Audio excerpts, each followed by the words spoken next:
Hello guys, मैं हूं कृष्ण कुमार और आप हैं मेरे साथ मेरे YouTube channel the Gurukul learning 77 पर। इससे पहले के वीडियो में हमने आपको बताया था थॉर्नडाइक का जो सिद्धांत था उसके बारे में हमने चर्चा की थी। तो आज हम लोग उससे आगे उसी में एक और वैज्ञानिक है, उनका नाम है आईपी पावलेव। आईपी पावलेव उन्होंने क्लासिकल कंडीशनिंग थ्योरी का प्रतिपादन किया था। हिंदी में उसको बोलते हैं प्राचीन अनुबंधन का सिद्धांत। हिंदी में क्या बोलते हैं? प्राचीन अनुबंधन का सिद्धांत। और हिंदी में बोलते हैं क्लासिकल कंडीशनिंग थ्योरी। वैज्ञानिक का नाम क्या था? आईपी पावलेव। तो आईपी जो पावलेव थे वो एक रूसी वैज्ञानिक थे। उनका जन्म 1849 ईस्वी में हुआ था। कहाँ हुआ था? 1849 ईस्वी में रूस में हुआ था, याद रखना। क्योंकि सीडीपी में सिद्धांत तो कोई पूछता नहीं है, लेकिन सिद्धांत से आपको क्वेश्चन पुटअप कर देता है। चाहे आप थॉर्नडाइक हो या पियाजे हो, या आपने अभी जो मैं आपको पढ़ा रहा हूँ आईपी पावलेव हुआ, तो 2 या 3 नंबर का सीडीपी में क्वेश्चंस होता है इस तरह से। तो आपको ये दिमाग में रखना है, जब सीडीपी की आप तैयारी कर रहे हो तो जितने भी मनोवैज्ञानिक है उनका जन्म कब हुआ, वो कहाँ के रहने वाले थे, उनका सिद्धांत जो है कि मूल बातें क्या है, तो ये बातें सब आपको नॉलेज में रखना है।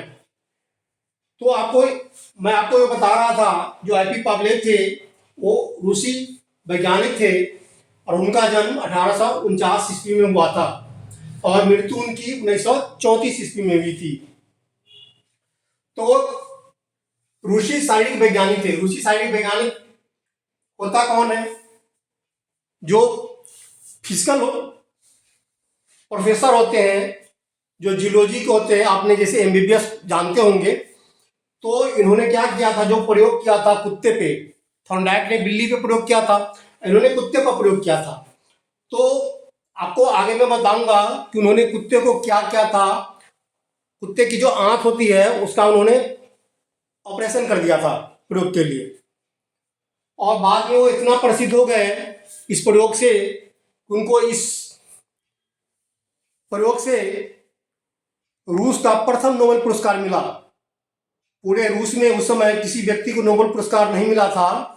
तो आईपी पावलेव प्रथम व्यक्ति थे जिनको रूस का प्रथम नोबेल पुरस्कार मिला इस सिद्धांत के अनुसार। तो ये देखना है कि यह सिद्धांत कितना इंपॉर्टेंट है और उनको नोबेल पुरस्कार मिला, तो ये भी दिमाग में आपको रखना है। चलो आगे हम बढ़ते हैं इसमें। तो इसको अनुबंधन के सिद्धांत बोलते हैं। तो अनुबंधन के सिद्धांत का प्रतिपादन उन्होंने किया कब था? उन्होंने किया था 1904 ईस्वी में किया था। और कौन थे वो? एक रूसी शारीरिक वैज्ञानिक आईपी पावलेव ने किया था। क्या? अनुबंधन के सिद्धांत का प्रतिपादन किसने किया था? तो रूसी वैज्ञानिक आईपी पावलेव ने किया था। कब किया था? तो 1904 ईस्वी में किया था।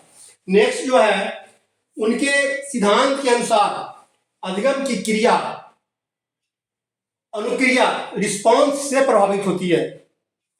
जो हम करते हैं उसका कुछ रिएक्शन होता है। वहां पर यही बातें कहने का मतलब है कि उनके सिद्धांत के अनुसार अधिगम की जो क्रिया होती है वह अनुक्रिया से, रिस्पॉन्स से प्रभावित होती है। पावलेव ने अपने प्रयोग कुत्ते पर किए। इस क्षेत्र में किए गए कार्य पर उन्हें 1904 ईस्वी में नोबेल पुरस्कार भी मिला। मैंने आपको इस चीज को बता दिया है। अब है क्या आगे? उनके सिद्धांत के अनुसार प्राकृतिक उद्दीपन, नेचुरल जो स्टिमुलस होता है, के साथ साथ एक कृत्रिम उद्दीपन, आर्टिफिशियल स्टिमुलस को अगर जोड़ दें तो वही रिस्पॉन्स, वही अनुक्रिया या प्रतिक्रिया, रिएक्शन को पैदा किया जा सकता है जो प्राकृतिक उद्दीपन से पैदा होती है। इस चीज को आगे जब हम आपको बताएंगे ये चीज, तो आपको ये चीज समझ में आ जाएगी। जो पावलेव का सिद्धांत क्या था, तो उनका जो सिद्धांत था उनके सिद्धांत के अनुसार जो प्राकृतिक उद्दीपन होता है उसके साथ साथ अगर कृत्रिम उद्दीपन को जोड़ दें तो वही अनुक्रिया, वही स्वाभाविक रिस्पॉन्स मिलता है जो प्राकृतिक उद्दीपन से प्राप्त होती है। यहां पर प्राकृतिक भी है और आर्टिफिशियल है, तो प्राकृतिक के साथ भी वही होगा और कृत्रिम के साथ भी वही होता है। तो उन्होंने कहा था, इसका उन्होंने सूत्र दिया था कि प्राकृतिक उद्दीपन, जो प्राकृतिक उद्दीपन हुआ प्लस कृत्रिम उद्दीपन, दोनों को अगर जोड़ देते हैं तो जो अनुक्रिया होगा वह स्वाभाविक होगी। क्या होगी? अनुक्रिया स्वाभाविक होगी। दूसरा, अगर कृत्रिम उद्दीपन है और उसमें अगर व्यक्ति को शामिल किया जाए, कृत्रिम उद्दीपन के साथ अगर व्यक्ति को शामिल किया जाए तो फिर जो प्रतिक्रिया इसका होगा, जो इसका रिस्पॉन्स होगा वो भी स्वाभाविक होगा।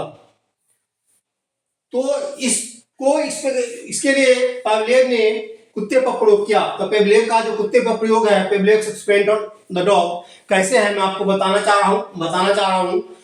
आपको मैंने जैसे थॉर्नडाइक का बताया था, तो क्योंकि इस पेज में सारा कुछ हम लिख नहीं सकते हैं, जो मेन बातें हैं उस चीज़ को आप लर्न कर लो और इसको 100% आपका सीटेट जो एग्जाम्स हैं या किसी भी स्टेट से आप बिलोंग्स करते हो, किसी भी टेट एग्जाम्स से बिलोंग्स करते हो, इससे सीटीपी के क्वेश्चन होते हैं। जीन पियाजे हुआ, कोलबर्ग का सिद्धांत हुआ, उसके बाद थॉर्नडाइक का हुआ, इसके अलावा आईपी पावलेव का हुआ। इससे आपको सीटीपी के क्वेश्चंस मिलेंगे, 2 या 3 नंबर के क्वेश्चंस एक साइंटिस्ट से होता है। तो 100% है कि जब प्रयोग रहे होते हैं तो इस चीज़ को आप श्योर कर लें कि जो मैं आपको पढ़ा रहा हूँ वो चीज़ आपको समझ में आनी चाहिए, वो चीज़ आपको लर्न होनी चाहिए।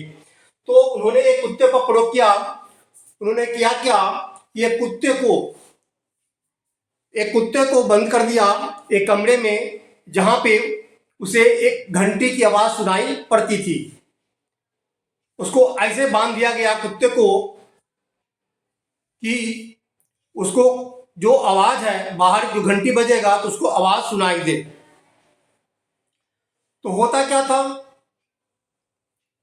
कुत्ते को जब उन्होंने बांध दिया तो उससे होता क्या था कि कुत्ता जो था भूखा था।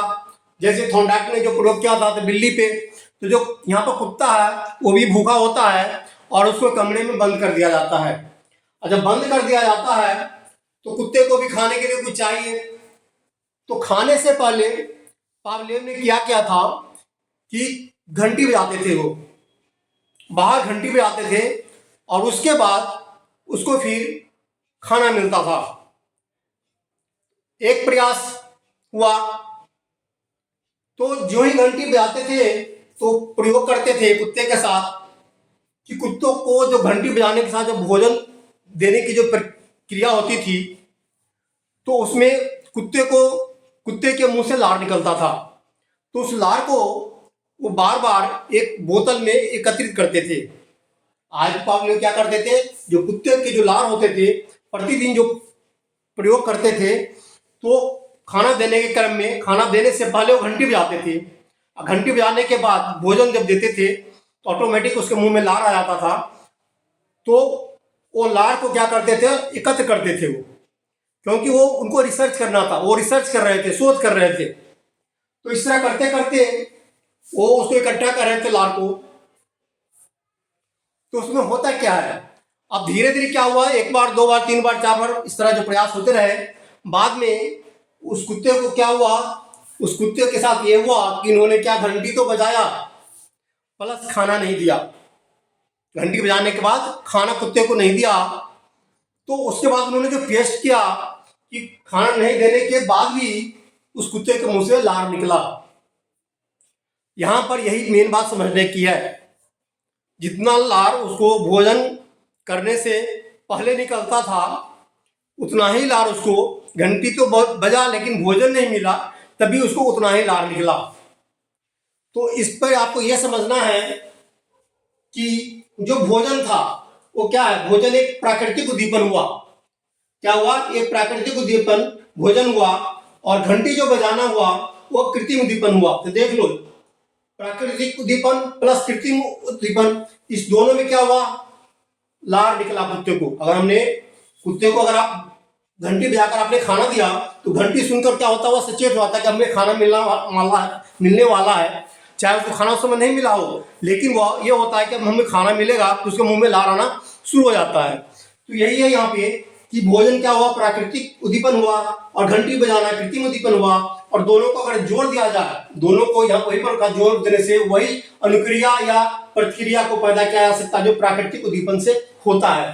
तो क्या हुआ, यहाँ पर प्राकृतिक से हुआ प्लस कृत्रिम क्या हुआ, स्वाभाविक अनुक्रिया लार निकला। लेकिन दूसरी स्थिति में क्या हुआ, घंटी बजाया लेकिन उसको भोजन नहीं दिया गया। यहाँ पर देखो, घंटी बजाया कृत्रिम उद्दीपन हुआ, लेकिन यहाँ पे उसको भोजन नहीं दिया गया है। लेकिन फिर भी क्या हुआ, कुत्ते के मुंह से लार निकला, उतना ही निकला जितना कि पहले निकला था, तो वहां पर भी लार निकला। तो इस प्रयोग से पेवलेव ने निष्कर्ष निकाला कि सीखने का जो संबंध है वह अनुबंधन से है। जो सीखने का जो संबंध है वह अनुबंधन से है। तो आइट पावलेव का या प्राचीन अनुबंधन का जो सिद्धांत है, आपके सीटेट एग्जाम्स और किसी भी स्टेट से आप लोग करते हो, जब टीचिंग एग्जाम की आप तैयारी कर रहे हो, आपने बीएड कर रखा है या आपने डीएड कर रखा है और टीचर बनना चाहते हैं, तो वहां पर आपके लिए जरूरी है इस जो मैंने आपको जो टॉपिक बताया है इसको आप लर्न कर लें और पेपर के लिए 2 या 3 नंबर 100% श्योर कर लें कि इससे आपको जो भी कब जन्म हुआ, कहाँ के रहने वाले थे, उन्होंने सिद्धांत का प्रतिपादन कब किया था 1904 में, है नहीं। तो ये सारी चीज आपको दिमाग में रहनी चाहिए ताकि पेपर में कोई भी क्वेश्चन आप छोड़कर नहीं आओ।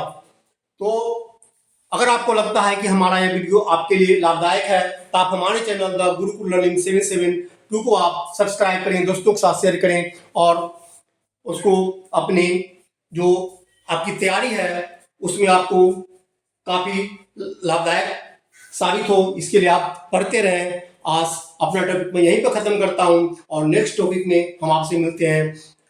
सुनने के लिए आपका शुक्रिया, थैंक्स।